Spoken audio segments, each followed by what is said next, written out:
Many of America's railroads went downhill in the 60s, leaving behind thousands of miles of abandoned and unused tracks.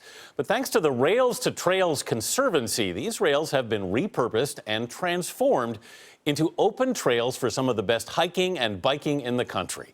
CBS News travel editor Peter Greenberg is here with some of the most unique rail trail destinations. Peter, good morning. Good morning, sir. Tell us how this started, what the Conservancy's been doing here. Well, this actually started, as you said, in the 1960s, and as these rail lines went out of business, these rail lines just stayed there, abandoned, disused, and disrepair, until the Conservancy really came along and started repurposing them. We're talking over 1,900 separate rail lines that are now rails to trails. That's over 22,000 miles of trails in the United States in some very unusual places. You always bring us breathtaking views, so let's just get right into the list. And the first is the Erie Canal Way Trail in upstate New York. Yeah, this one's a long one. It may not be consecutive in length, but it's 350 miles. It's the old Mohawk and Hudson Railroad. And what's great about this, you can't go more than a mile without seeing either a museum or another historical site. So you don't have to do all 350 miles. You just do a 10-mile ride and you're in great shape.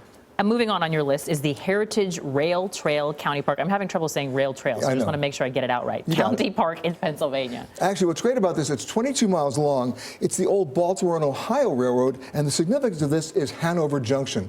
This was where in 1863, a 4-train car railroad took President Lincoln to give the Gettysburg Address. And then sadly, 15 months later, the exact same 4 cars took his body from Washington, D.C. to Springfield, Illinois. All right, we're staying in Pennsylvania now. The Schuylkill River Trail. This is near where I used to live, near Philadelphia, which takes hikers and bikers along some of the country's most historic sites. Yeah, this is about 27 miles, and it starts actually in the inner city of Philadelphia and takes you all the way to Valley Forge in that historic park, which, of course, there's a colonial home there that was used as the headquarters for George Washington. Yeah. Let's talk about the most popular trail in the country, especially for families, and that is the Elroy Sparta State Trail in Wisconsin. This is actually the first rails to trail, even before the Conservancy started in 1967.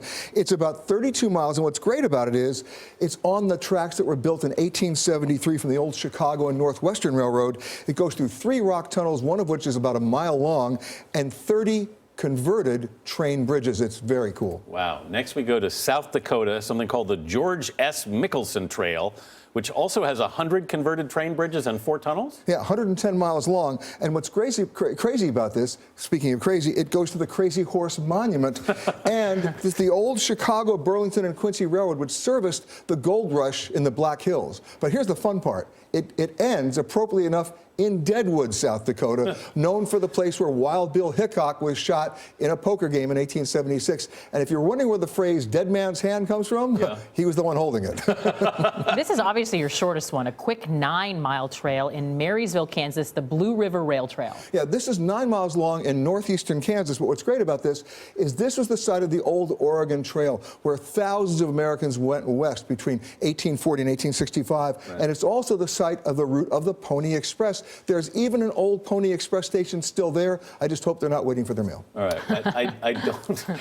I don't think of hiking and biking when I think of Las Vegas, but there's a trail there too? 30 miles outside of Las Vegas, you're going to find the historic tunnel trail, which is great because this is where they blasted through the rocks, the red rocks of Nevada, to go through around Lake Mead and to get you to the Hoover Dam. Another great thing, 5 great tunnels there. It's really cool. Right. Those red rocks are just so beautiful. Yeah, especially after you blast them. All right, Peter Greenberg, thanks for being with us this morning. You got it.